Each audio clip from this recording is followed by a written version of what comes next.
handouts, and you have some nice colored photo ones here, so I hope they're back on the table here.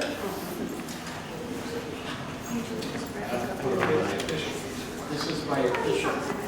This is for Bob. You can take this in. Don't take them all. I can't. You get this here? Okay, so Here. full disclosure, this evening has been provided by a grant from Thriving Lutheran Fund. That allowed us to get a kosher meal for Ms. Lane and also provide a small honorarium. Next week we're going to have Dr. Julie Faith Parker do the same thing. The following week we're going to have Pastor Skip Cornett, who has worked with Bob closely. And again, a small honorarium for him also. So thank you, Thriving, everybody. We are going to start, and since I just finished my Hebrew class at Trinity, I'm going to try. Again, last week, remember I did the Shema. We did shrink Bob's name down a little bit. This one, till the end. Okay? So, we have Mr. Bob Lane from the Columbus Jewish Federation, who's going to interact with us for about 45 minutes after just a brief introduction by Ray and myself. So we're going to start with a devotion.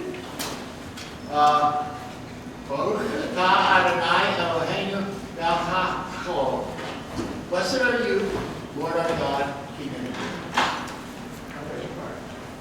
Ooh, good. All right. So, one of the things that we wanted to highlight was the Lutheran Church's complicity in all things related to Jewish-Christian relations. You can go to this download. It's the ELCA document that was generated by us in 1994. It's this blue sheet. It's the blue sheet back there in your handout. And what I did was I extracted a few highlights that I think are very important for we as Lutherans to understand. In the long history of Christianity, there exists no more tragic development than the treatment according to the Jewish people on part of Christian believers. Lutherans belonging to the World Lutheran Federation and the Evangelical Lutheran Church in America feel a special burden in this regard because of certain elements in the legacy of the reformer Martin Luther and the catastrophes, including the Holocaust of the 20th century, suffered by Jews in places where the two churches were strongly represented.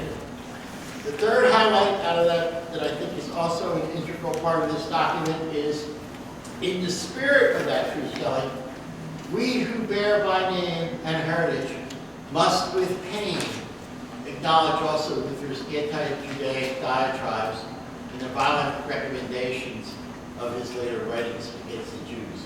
As did many of Luther's own companions in the 16th century, we, meaning the ELCA, reject this violent invective, and yet more do we express our deep and abiding sorrow over its tragic effects on subsequent generations.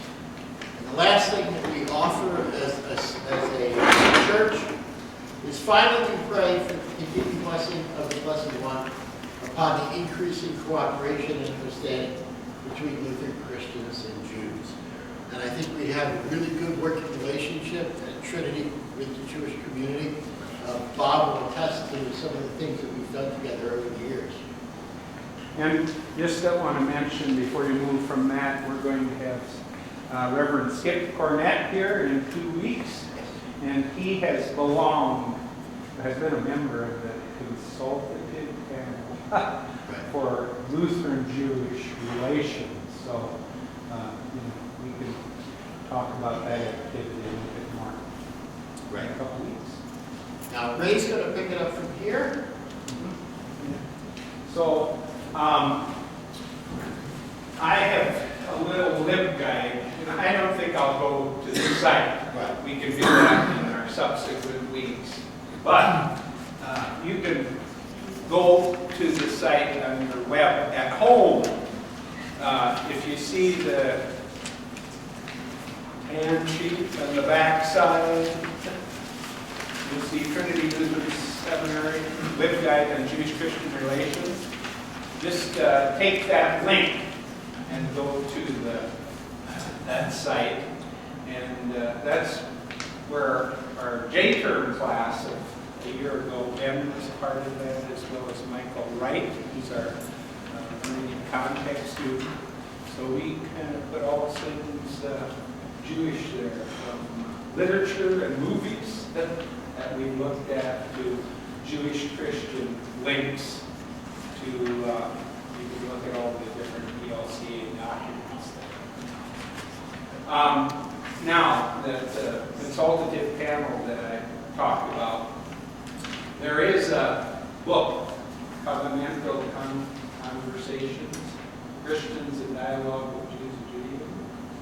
So they have each contributed to a topic that we could dialogue with Jews, as well as Christians can discuss them within the congregation. So I've included one of them here on this rose sheet. So you see the topics of the series on the left.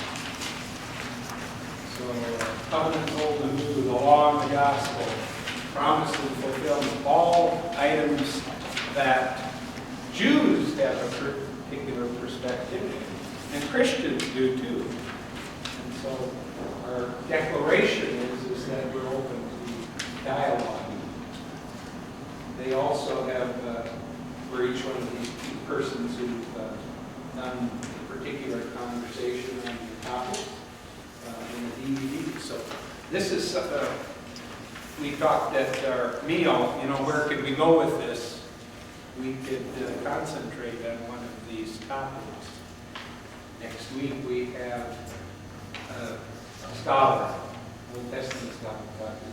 Julie Faith Parker from Trinity, and she'll be talking about the Old Testament in relation to the New Testament, or Hebrew Scriptures in relation to First Testament, Second Testament. Difficult text is the topic in that series that probably pertains the most to what we do. She's Yale University trained with a Master's in Divinity, ordained in the United Methodist Church, who teaches in Trinity, and she got her PhD from Hebrew Union College in New York. So the credentials are impeccable. And she's a nice person. So, 3 pillars of the Jewish faith, Torah, and we will talk about that next week with Dr. Parker. Praying as community, Shabbat or Sabbath, and justice or acts of kindness. So Shabbat or Sabbath, what is the essence? And we selected Abraham Joshua Kelch from the book called The Sabbath. But to really understand the essence of Judaism, you have to understand the concept of timelessness. Henschel wrote, there is a realm of time where the goal is not to have, but to be. Not to own, but to give. Not to control, but to share.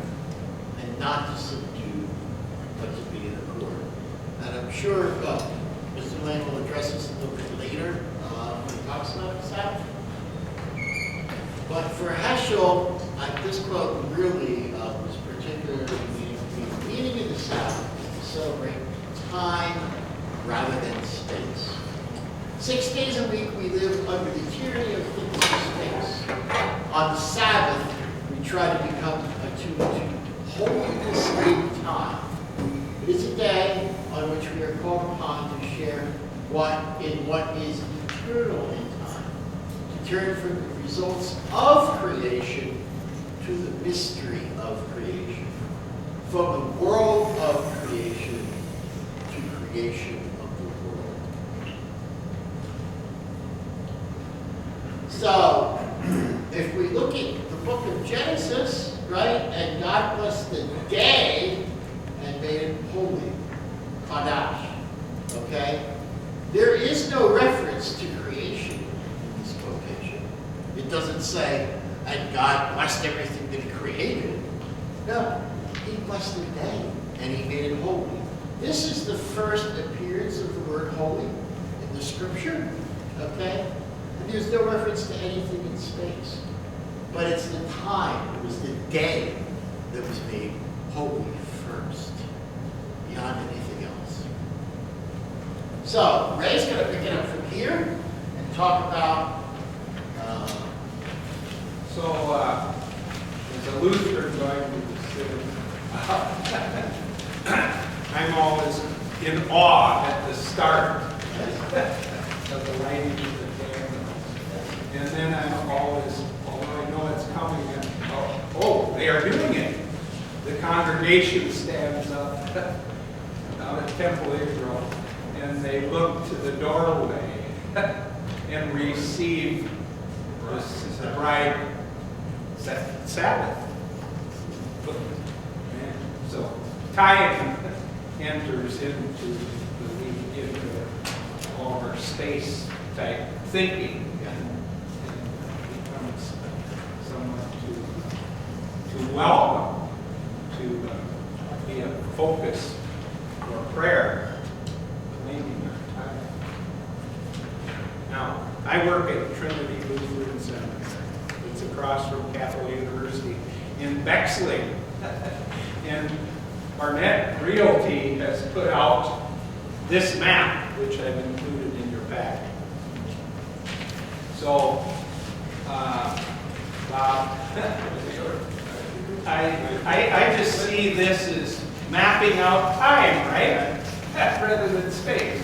So we'll have you kind of explain what it is, although Trinity is there at Maine College, right in the middle here. Yeah. So they can. First of all, I want to thank Ray and Ben for having me out. Thank you for this opportunity. I'm not sure exactly where to begin because I think we're talking about 3,000 years of history and trying to put that into 30 minutes is a little difficult. Perhaps impossible. So I would really like this to be a very participatory opportunity for you and for me to dialogue. I don't want to stand here and talk at you for 30 minutes, and believe me, you don't want to hear me talk for 30 minutes. So really, if you have questions, anytime, raise your hand or let me know. Let's have a good dialogue here. Just very briefly, by way of introduction, I work for the Jewish Federation of Columbus. My position is as Vice President of the Federation, and my specific job is with Jewish Community Relations Commission.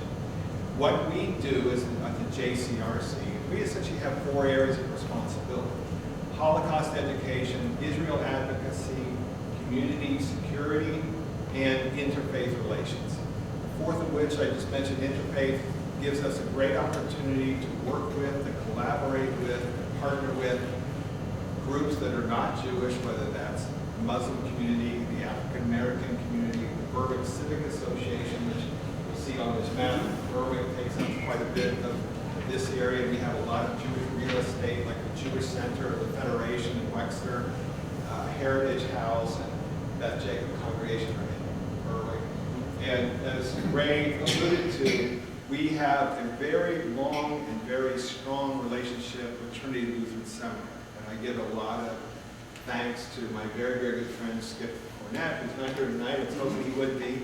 But many years ago, Skip reached out to the Jewish Federation to collaborate primarily on the Kristallnacht event, which if you haven't attended, perhaps you will this year. It's in the first week of November. And Skip and I have worked very closely in my position, and Skip worked very closely with my predecessor. So the Jewish community, the Lutheran community really have a very strong bond, and we've worked on a lot of things together, and God willing, we'll continue.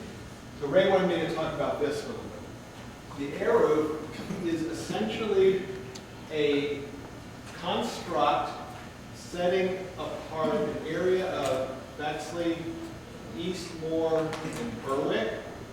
And what the Eruv is a device, a creation of the rabbis years ago to enable people to carry objects from their home, their private domain, into the public sphere. On the Sabbath, Jews are prohibited from doing there's a long list of work, basically 39 different areas of work. And those come from how the temple, the temple in Jerusalem was created. And the rabbis 2,000 years ago sat down and figured out these are all the areas of work that you should not do on the Sabbath, one of which is carrying. But you can carry things within your home. And it's kind of interesting because people think, well, work, what does that mean? Well, I can tell you, within my home on a Sabbath, I can move a chair. I can pick up a table. You think, well, that's work. Well, the way the rabbis defined it, it's not. But if I flip on the light switch, that is work and that's prohibited. So it's a little odd to think, well, I can move a piece of furniture and that's okay, but I can't flip a light switch. So it's technically not work in the way we think of it, but as Ray mentioned, it's about creation.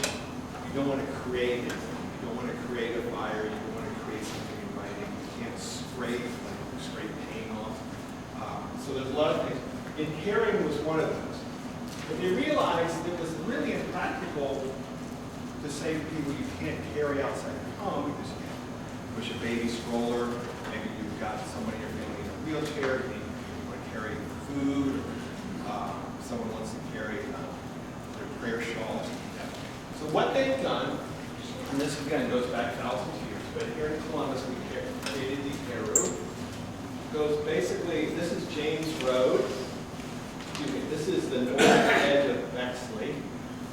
This comes down the Alum Creek. And this is the, I think this is the freeway down here in Burke.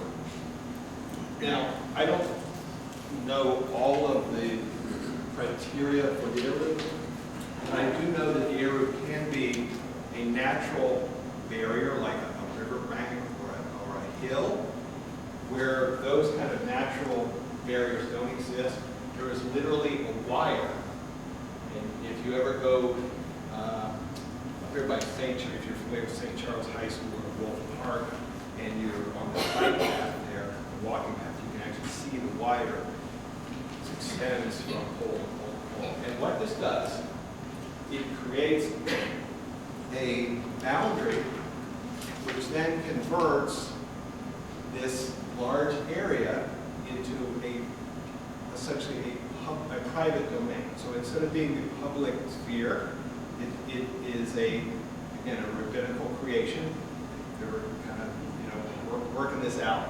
And so essentially, on the Sabbath, if the Eru is maintained, if it's intact, observant Jews are allowed to carry within this area. So if you want to take a bottle of wine to a friend's house, or you want to push a baby stroller to a synagogue, you can do that. Now, you may or may not know there are a couple of different strains of Judaism, Ashkenazic and Sephardic. We've discussed that. Basically, again, to put it in very simple terms, Ashkenazic Jews come from Western Europe. The Jews who were in Germany, who were in France, are essentially Ashkenazic. Sephardic Jews are Jews who were from Northern Africa and a lot of the Eastern, the Mid-Eastern areas of the world. Sephardic Jews don't hold by the Eru, so they wouldn't carry anyway. And Ashkenazic Jews do, but again, it has to be intact. So if there's work being done on Broad Street and the Eru is down, the rabbis will actually send out a notice by email and otherwise on Friday afternoon saying the Eru is down, you can't carry on Shabbat. So, any questions about that? Yes? Is that only Jews that can't carry, or is it just? Well, that's a good question. The rule comes from the rabbinic tradition, and literally comes from about 2,000 years ago when the Talmud was written. Our tradition holds that at Mount Sinai, Moses received the Torah from God. Now, the rabbinic tradition is that that's more than just the 5 books of Moses. It also includes what was known as the oral law. And for 1,000 years or so, the oral law was literally that. It was an oral tradition passed down from person to person to person. When the temple was destroyed in the year 63, 70, and the Jews were scattered, they were essentially, most of them had to leave Jerusalem and Israel. The rabbis of the next 200, 300, 400 years realized they needed to write down the oral law, which became the Talmud. And that's where a lot of these rules come from. They're basically interpretations of the Torah. And when you say, is it applied to all Jews? Yes, in that it is the law. Now, as you know, there are different strains of Judaism, just like in every other religion. It's a continuum. You have some Jews who are very, very observant and try to observe all of the laws as closely as they can. You have others who, not so much. So, a lot of people don't hold by the Arab at all. For example, to give you, I guess, a short definition, there is a term called Shomer Shabbat, which means to observe the Sabbath. People who are Shomer Shabbat will follow all of these rules. Some people aren't, and that's fine. That's people make their personal choices.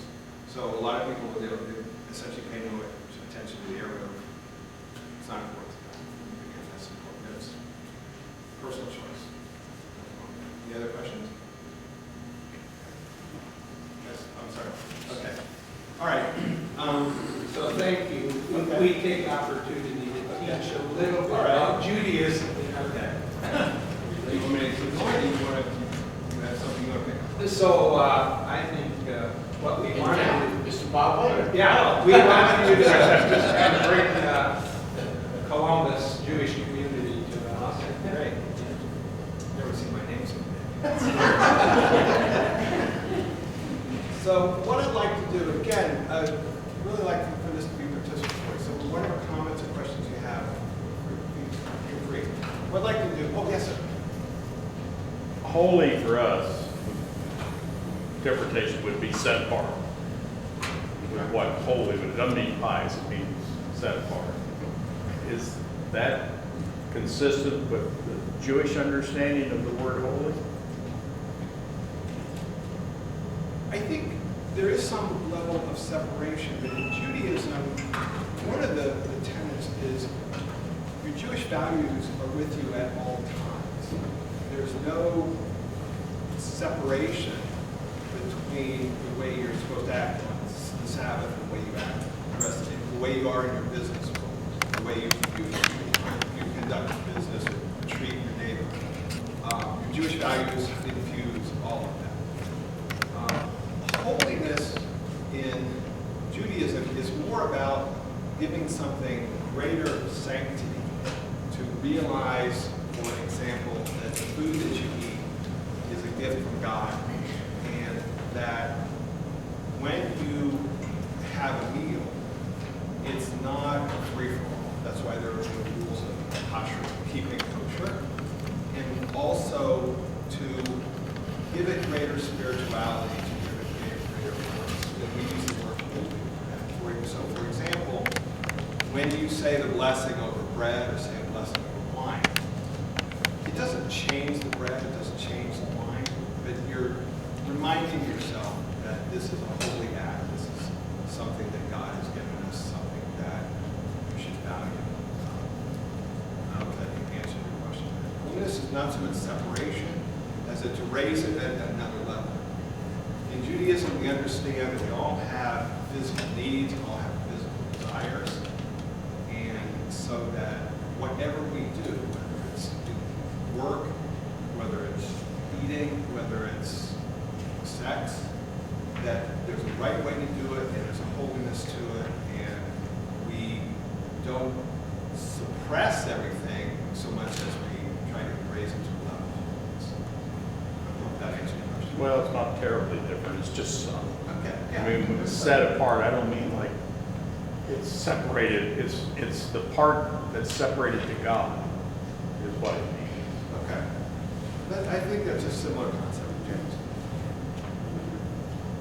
So I would like to just very briefly tell you a little bit about the Columbus Jewish community, and I can tell you a little bit about what the Federation does. again, it'll lead, I'm sure, to more questions and so forth. I hope so. So the Columbus Jewish community started in, I think, probably the 1830s, when there were some families that came here, primarily from Germany, and started synagogues and started businesses. And the Jewish community in Columbus for a long time was situated in an area that's essentially just southeast of downtown. In the Livingston Avenue, Main Street area. If to put it into geographic positioning, if you're familiar with Children's Hospital, that neighborhood and to the east of that, that's where a lot of the Jewish community was settled in the 19th century. And the Jewish immigration patterns to Columbus were very, very similar to Jewish immigration patterns to other parts of the country, and also very similar to immigration among other groups. Whereas the Jews who first came here were primarily from Germany and Western Europe. And then toward the end of the 19th century, early 20th century, we see more and more Jews who are coming from Russia, Poland, and areas like that. Again, they settled primarily in an area southeast of downtown. That's where they built the synagogues and had kosher butchers and kosher bakers. And some schools, there were no day schools per se, but that's essentially where the Jewish community congregated. Like a lot of other ethnic groups, there was actually some infighting between the German Jews who had been here and the Russian Jews who came later. You know, we struggle with all those kind of things just like everybody else. Over time, probably starting in the 1940s, there was essentially a migration of the Jewish community more to the east, more back to the Berwick area, which was up there within the area. Today, that still is a place where you will find probably half of the Jewish community, maybe 40% of the Jewish community of Central Ohio. I distributed this if everybody got one. If you didn't, they're more on the table. This is titled Portrait of Jewish Columbus. This is a summary, a brief summary of a study that was completed about 2.5 years ago to get a feel for what Columbus Jewish community looked like. When this study was completed, we found out we had about 25,000 Jews in Central Ohio. That was really up from the previous census that was done about 15 years earlier, when the number 22,000 was placed. So that's good. The Jewish community in Columbus is growing. Even better news, which is something not shared by a lot of Jewish communities, is our population of young Jews is growing. And a lot of that is because of Ohio State University, and also because the economy in Columbus is better than it is in some places. If you travel around Ohio, if you look at a lot of communities in Ohio, like Canton or Portsmouth or Dayton, Toledo, those cities had significant Jewish populations years ago, and unfortunately, sadly, those cities have seen a huge decline in their Jewish populations, primarily because young people aren't necessarily moving back home, go off to college, and what we found in this study too was a lot of the Jewish population in Central Ohio is moving to the Dublin, Worthington, Upper Arlington area in the northwest, and also in the northeast, in New Albany, Gahanna, and that area. Again, that the central core of Bexley, Berwick, Eastmore is still significant, but it's now much more spread out. Most of the synagogues you will find in the area of Berwick, Bexley, and Eastmore. We have 8 synagogues in Columbus, 3 Reform, 3 Orthodox, and 2 Conservative. There are 2 day schools. The Columbus Jewish Day School is an egalitarian community school in New Albany, and the Columbus Torah Academy is a modern Orthodox school, which is at No Bixby Road, near Broad and Center. So that's what the Columbus Jewish community looks like right now. We're very excited in the fact that we do seem to be growing, and importantly, we are growing in our number of young people. That's very exciting. Yes, Carl? So there's no Orthodox, isn't Orthodox a branch? That's what it seems like in the paper at least. Yeah, we have 3 Orthodox, maybe I misspoke. We have 3 Orthodox synagogues, 2 Conservative, 3 Reform. Oh, I'm sorry. So Orthodox is a larger umbrella, and then underneath that is conservative and reformed? Well, it's not larger. In terms of numbers, the Reform and conservative movements are much larger than the Orthodox. The Orthodox is about 10% of all Jews are Orthodox. Okay, so there's three different, what we call denominations, right? One's Orthodox, three. one's Reformed, and then one's conservative. Could you At least explain the three. difference? Yeah. Okay. Yeah. Yeah, thanks. I'm sorry, so I can, yeah, that's. The old joke is true. If you have 3 Jews, you need at least 4 synagogues. It's true. Okay, explain. Okay. Historically, there was really one Judaism, and that was Orthodox. And again, that meant observant. That when we went back to saying what's Shomer Shabbos, what rules do you follow, that was basically what everybody did. That was it. Some in big cities, some in small. We've all seen Fiddler on the Roof. That's what they were. It was Orthodox.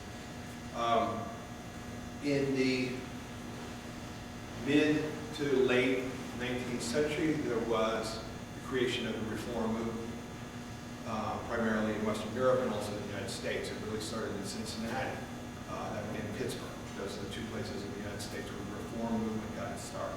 And it was basically Jews who said, look, we want to be Jewish.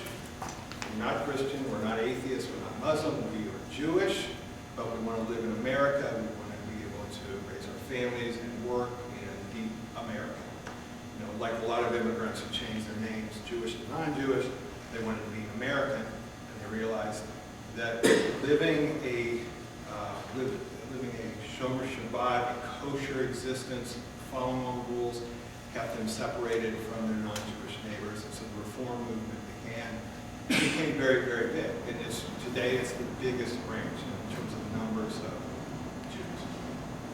A few decades later, the conservative movement started, which is kind of a middle ground in terms of their observance, not quite as observant as the Orthodox, more observant than the Reform. And those are the 3 big areas of Judaism. You also have the Reconstructionist movement, which is a relatively newcomer in the Reconstructive movement, very similar to Reform. Their emphasis is not so much on a relationship with God, it's more of a humanistic kind of approach to Judaism. And then, of course, within Orthodoxy, you have different strains. You have modern Orthodox, which is essentially the 3 synagogues we have here. The idea being you follow the rules, you keep the Sabbath, you keep kosher, you do all these things, but you're also out in the world, you have a business, and you shop at Kroger, and you go to movies, and you do things in the world. Whereas then you've got the extreme, what's called now the Haredi movement, which you see in Israel and you'll see in New York and other places. Very, very ultra-Orthodox, although they try to get away from that phrase now. They don't necessarily call it ultra-Orthodox, it's more Haredi. So it's true there's basically 3 primary movements in Judaism, but within that, everybody's on a continuum. That answers your question. Oh, yeah. Yeah. Thank you. So, And so the Reformed are the biggest in Columbus, too, as in the United States. right. Yeah, if you look at the numbers, Reform is the biggest, conservative second, Orthodoxy. But I will say this, Orthodoxy is growing, the conservative movement is becoming smaller. There's some issues there that led to the conservative movement is actually losing numbers. So it feels like the Orthodox is growing at the expense of the conservative movement. Perhaps. I think what's happened is, and this is really a kind of a sea change from what people thought would happen 20 years ago. But essentially what's happened is a lot of people who are either non-observant or conservative are thinking, well, I want more substance, more meaning, and they're going to the Orthodox movement.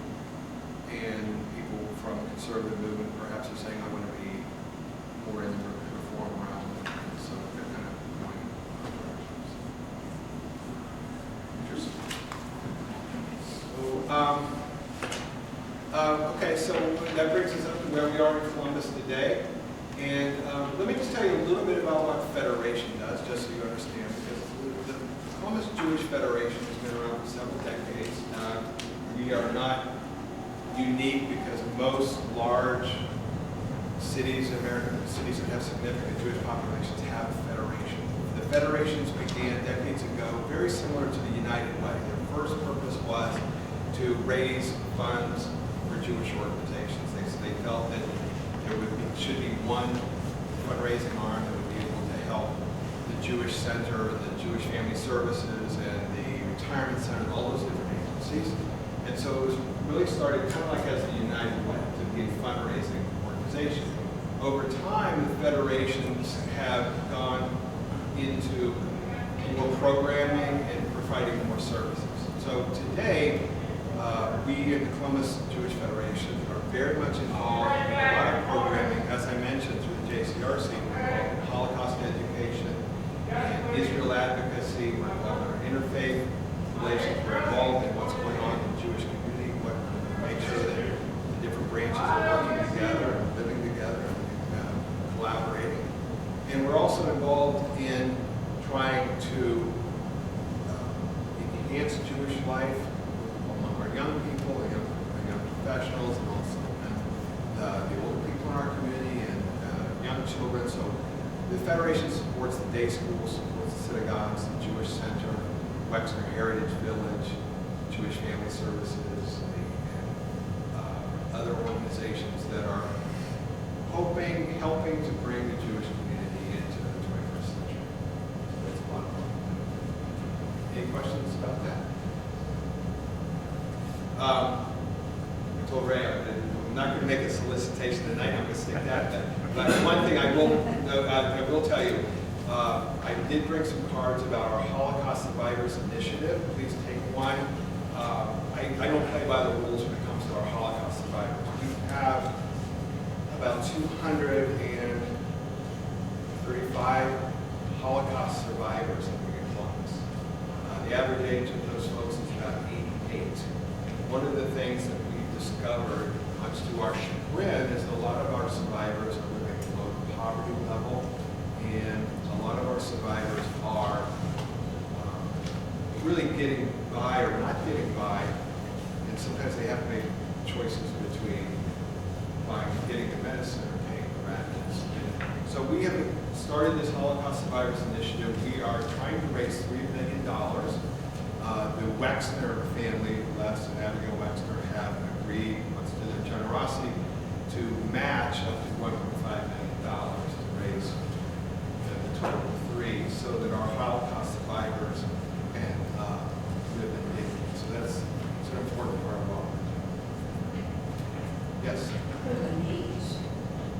Very basic needs, really, because food, sometimes shelter, transportation, home health care.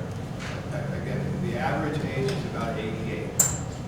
So you can imagine, like in any other demographic at that age, there are physical disabilities and so forth. The other thing that's very troubling with the Holocaust survivors is they are much less likely to be comfortable living in an institutional setting. You can understand someone who was in a camp 60, 70 years ago. It's very difficult for them to go into a facility where there are uniformed attendants and psychological. So the needs are very basic, and a lot of it comes down to home health care. And unfortunately, we've been able to raise some funds to provide that kind of home health care for the survivors. So there's more work. Is the goal to give some housing for these? When necessary. Some people already have housing, some don't. But again, with everyone as we age, as people get to be 80, 90 years old, sometimes they have to be in, say, a nursing home. For some of these folks, that's a very difficult situation to be in psychologically. That was turned off. Yeah. In Toledo, where I grew up, we had a similar Jewish part of town, and I assume that's because of orthodoxy, right? Where you need to live close to you need to live close to your synagogue in order to honor the Sabbath. So if I'm Jewish in Columbus, I'm likely to move into this Eastmore Berwick. If I'm Orthodox, Eastmore, right, rather than Dublin, because there's no real good way for me to maintain the Sabbath out in Dublin. Is that a true statement, or is that in the ballpark? It's definitely true, but also you have a lot of Jews who move to Columbus and will live in the Bexley Berwick area anyway, because that's where the Jewish center is, and there's a feeling of family, of cultural connectedness. So it's not just the Orthodox, but you're right. If someone moves to Columbus and they honor Shomer Shabbat, they're probably going to live in Bexley, because that's where the 3 Orthodox synagogues are. Now, I will add to that, there's in New Albany, there's the Schottenstein Chabad House, which has services. I don't know if you're familiar with the Chabad movement, but they built the Chabad facility there, not so much to cater to Orthodox Jews who might be in New Albany, but as a gathering place for non-Orthodox Jews. It's kind of an outreach. You're right, Carl. An observant Jew who moves to Columbus, Ohio is probably going to live in Bexley, because that's where the 3 Orthodox Jews are. Yes? At your synagogue, do you have services for each kind, for the Orthodox and the Reformist? No. No, so each synagogue is an Orthodox or Exactly. There are places, for example, at Hillel on campus, which is an organization, it's an international organization that has facilities at college campuses around the world.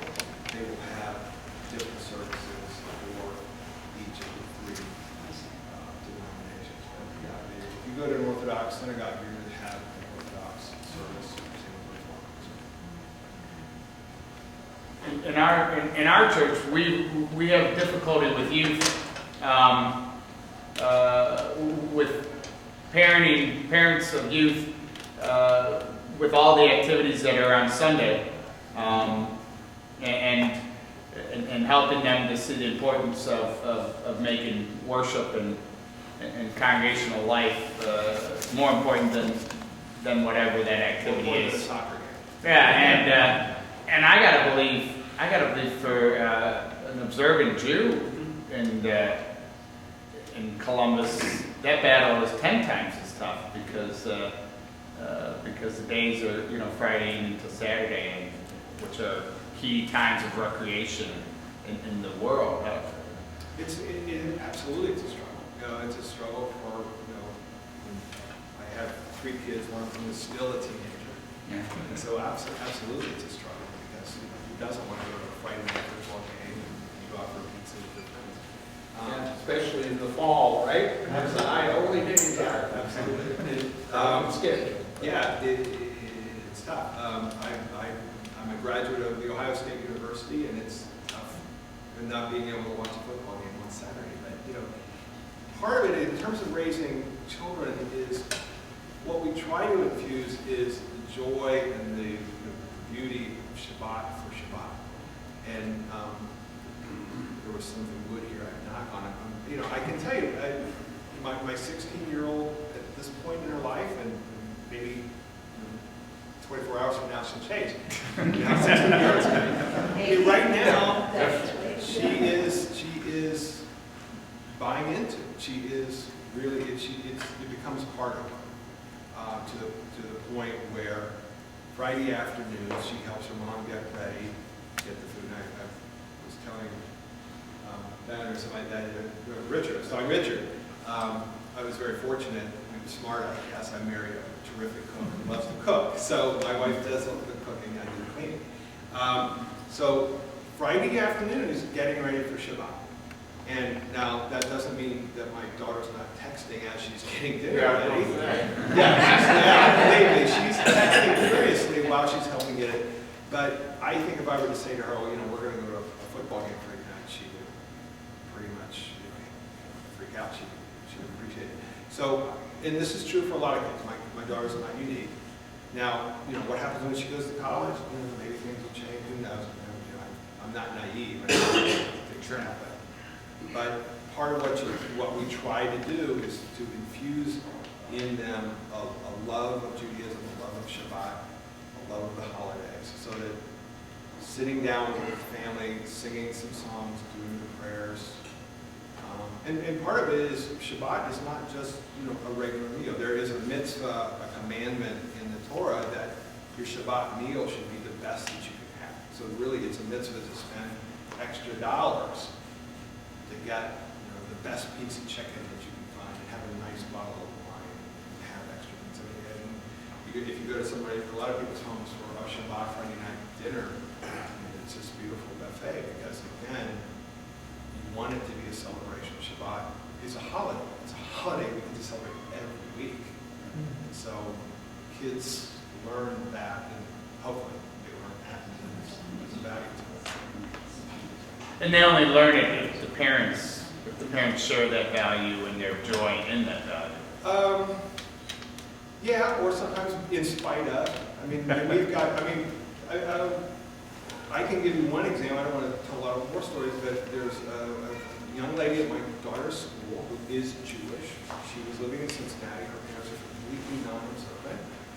And she went to a youth event that's put on by it's called NCSY. It's the National Council of Synagogue Youth. It's the Orthodox Youth program. And she just, thought, this is great. And she realized, I'm Jewish, I want to be more Jewish. And she's now at a modern Orthodox day school, even though her parents are not observant. So, and I think you probably see that the same thing in Lutheran church and everywhere else. Sometimes kids say, hey, I want to go to church on Sunday. Mom and dad say, good luck, here's your guys. Richard? How does the Gentile get invited to one of these Friday evening meals? Oh, well, my card is there, so yeah, we'd love to have it. Absolutely. We'd love to have it. And I think that's important. And again, we feel very strongly that the interfaith relations that we engender are not just big events, and it's really a one-to-one kind of thing. So maybe we'll have you come. You're a good. So Reverend Cornett and I twice took the Jewish adult education course at Catholic. It was 7 times over 14 weeks.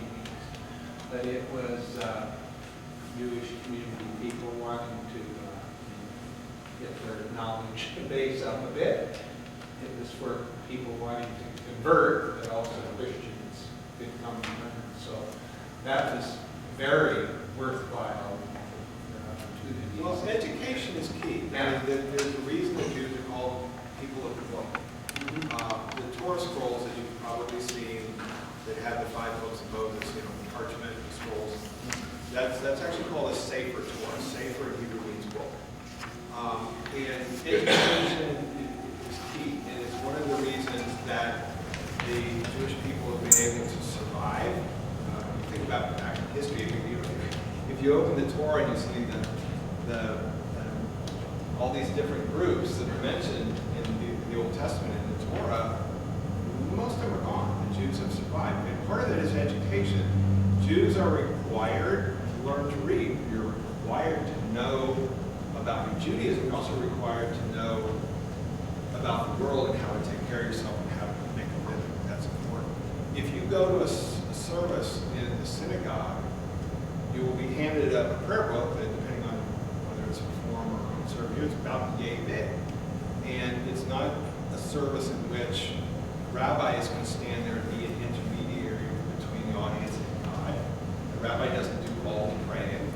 You are expected to pray. You're expected to read through the prayers. As a matter of fact, if you had gone to services at one of the synagogues this evening for evening prayers, and what you would have seen is everyone prays. Everyone has a book and they go through their prayers. Now there is the cantor, the person leading it will then do a repetition, but everybody's required that. If you go to a bar mitzvah service where the young man and young woman is celebrating their bar mitzvah, you will see that young person reading from the Torah, reading one of the books of the prophets, the Haftarah, and actually doing prayers.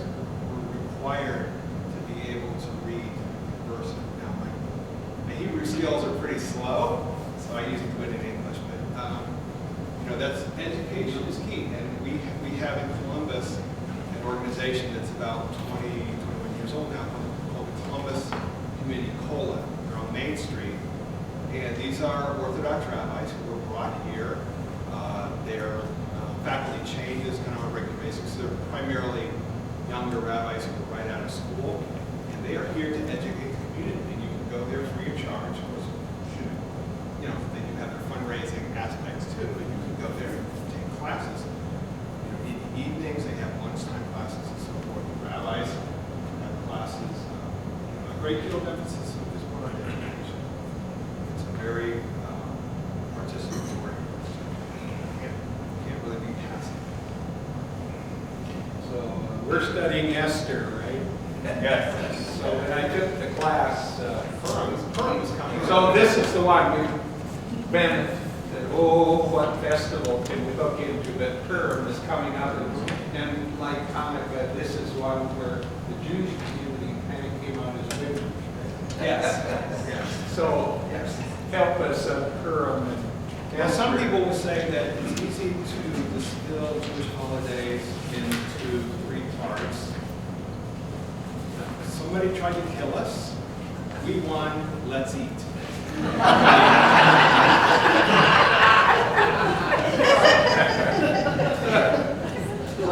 Purim is one of those holidays. If you're familiar with the book of Esther, the viceroy to the king, Haman, wanted to kill all the Jews. He was as adamant about that as Hitler or the Iranians or anyone else. They wanted to kill the Jews. And through the heroics of Esther, the Jewish people were saved. Now, like a lot of things in the Bible, there's aspects to that we are kind of uncomfortable with, because after the Jews essentially won the battle and killed Haman, they decided to go out and kill a lot of other people. It's, kind of makes you cringe read that stuff. But that's essentially what the story is about. And there are some rabbis that actually say that Purim is one of the most of the holiest days, and if they compare it to Yom Kippur or Yom Kippurim. So Purim and Purim as in Yom Kippur have the same root word. There are, like everything else, rabbis disagree.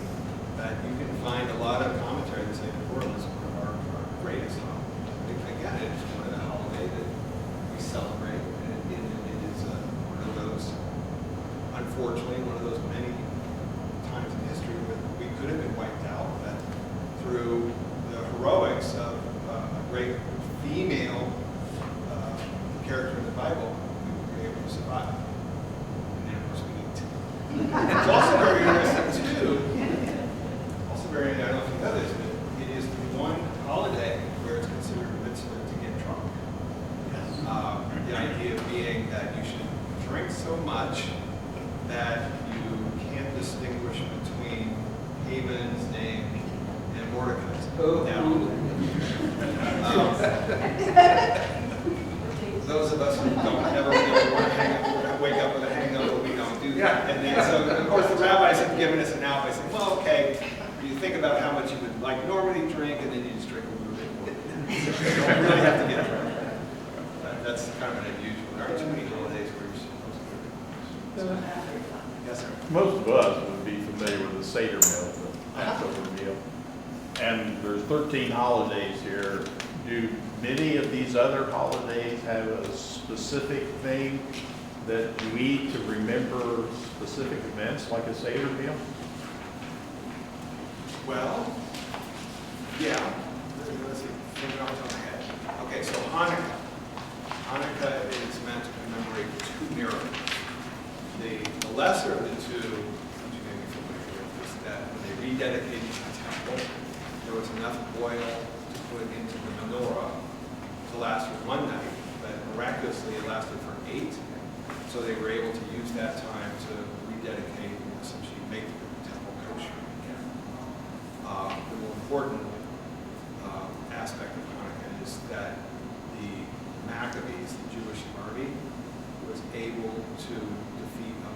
much greater army. Again, so they wanted to kill us, so we won. See? Consequently, I shouldn't put it that way because that makes it sound bad. Two of the traditions for Hanukkah is to eat fried foods. One is potato pancakes. They're gelatinous. And like every good cook has their own recipes. And regardless of what home you go to, you're probably going to see a different recipe. And I will tell you this. I like to go for walks in the evening. I live in Bexley. I like to go walk. If you walk around Bexley during Hanukkah and it's warm, maybe people have the windows open, you can literally smell potatoes frying. That's not kidding.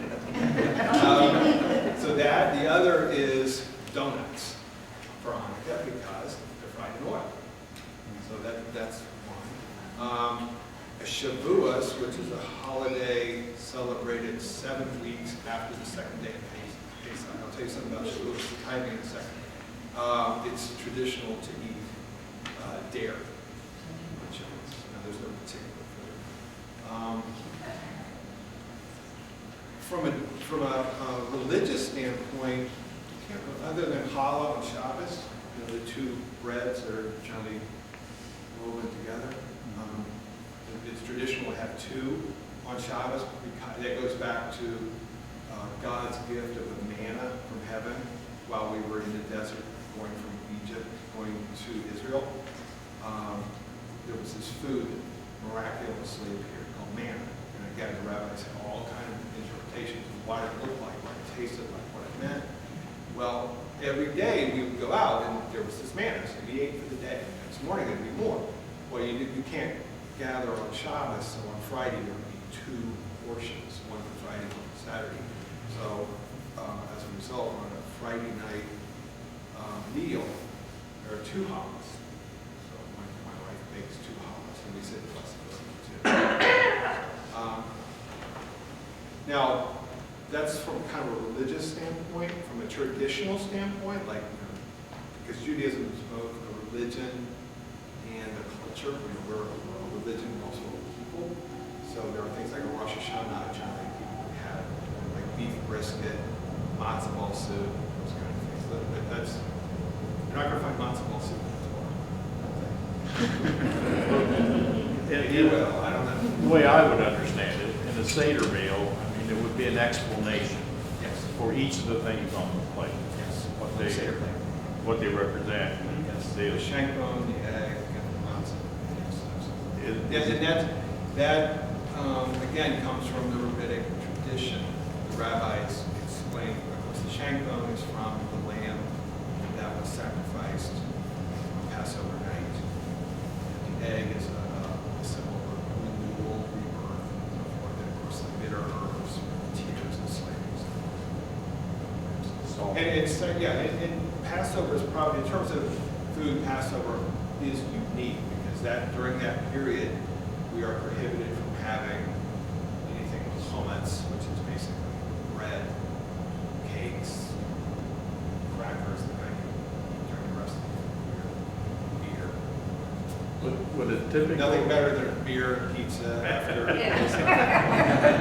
Would a typical Jewish family, like the head of the household, say these things about Yes. the meal?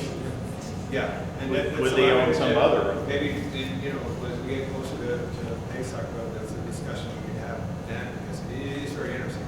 The Seder essentially means order, and there's a specific order to the meal. And yes, traditionally the head of the household would lead the Seder, and you go through it, and there are specific prayers, and there are specific rituals that you do. For example, the youngest child asks 4 questions.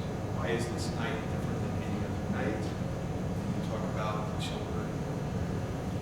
The mitzvah of the Passover Seder is to teach your children. It's to pass it on. Again, it's one of those things that you think, how would Jewish people survive? We've got 3,000 years of history, all those groups, all those people who read about the Torah. Why are the Jewish people so weird? We had Hitler, we had the Inquisition, we had this and that. Part of it is this is what sustains us. go to synagogue, I'm praying the same prayer that people were doing hundreds of years ago. So that the Passover Seder is teaching your children. That's the mitzvah, that you shall teach your children the Passover. So that they will always remember traditional that God brought us sense. on Seder. The tradition, I admire that. It keeps in your religious life over and over and over again, so it's always sort of passed on. So we're at the bottom of the. I was trying to say, we're in time. When we were in our J-Term class, we went to the synagogue you attend. We were into the prayers with you. And there was Bob Wayne, he turned around to me and said, there's a lot to learn about Judaism, obviously. It's expansive. It just keeps. So thank you. Thank you very much.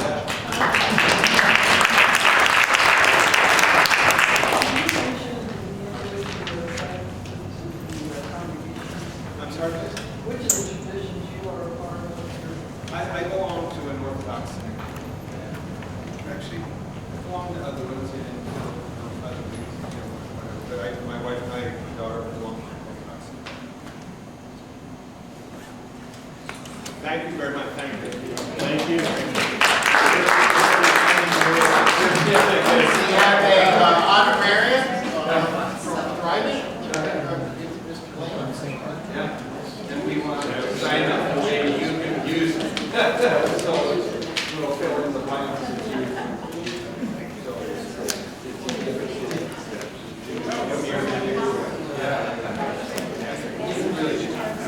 So we're going to have Pastor Carl give us a benediction, would you? I think it's fitting. This is the great song of this year of benediction, a piece that we share with our Jewish brothers and sisters. May the Lord bless you and keep you. May the Lord make his face shine upon you and be gracious unto you. May the Lord look upon you with favor and grant you